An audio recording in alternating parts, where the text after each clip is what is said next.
ఈ సృష్టిని అంతా తయారు చేసిన ఆయన మనకు కూడా ఆయన దృష్టిలో మనం ఉన్నాం. ఒక పెద్దవారి దృష్టిలో మనం ఉన్నాం, పెద్ద గొప్ప ఆనందిస్తాను, కానీ దేవుడి దృష్టిలో మనం అందరం కూడా ఉన్నాము. అంతేకాదు వాక్యం చెప్తుంది పగటిక పగలు బోధిస్తున్నది దేవుడి మాటలు జ్ఞానం, పగటిక పగలు బోధిస్తున్నది, రాత్రికి రాత్రి జ్ఞానం తెలుస్తున్నది.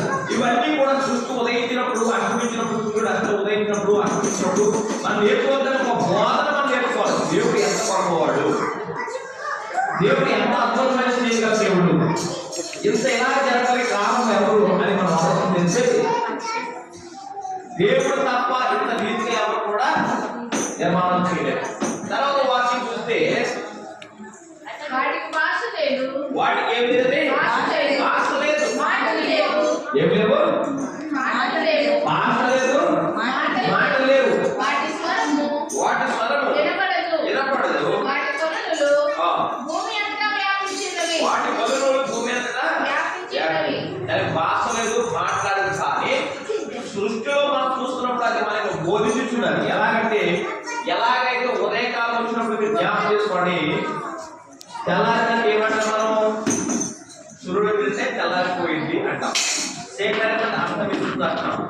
ఇలా ప్రతిదీ కూడా దేవుడు తెలుసుకున్నామంటే మేము సూర్యుడు తెలుసుకుంటాం. అయితే ఇవన్నీ నేను మనం తెలుసుకోవడం ఎవరంటే సృష్టికర్తైన దేవుడు. ఇక్కడ ఎలా చూసినట్లయితే ఇప్పుడు 5వ వచనం, అతడు అత్తప్పం నుండి బయలుదేరి సూర్యుడు పరిగెత్తి వలసించినట్టు పరిగెత్తి వలసించినాడు. అతడు ఆకాశము ఎదుటి నుండి బయలుదేరి ఆదిత్య వరకు అతను 7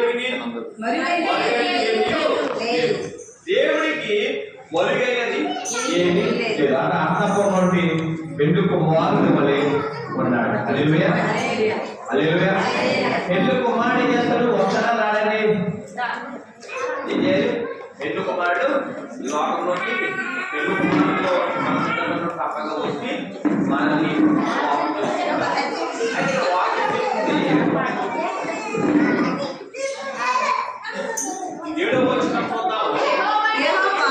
యెహోవా నియమించిన ధర్మశాస్త్రము యథార్థమైనది, యెహోవా శాస్త్రము నమ్మదగినది. హల్లెలూయా.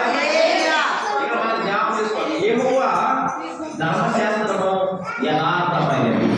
ఏమైనది? యథార్థమైనది. అది చేస్తున్నది, అది మన ప్రాణాన్ని చెప్పగలదు.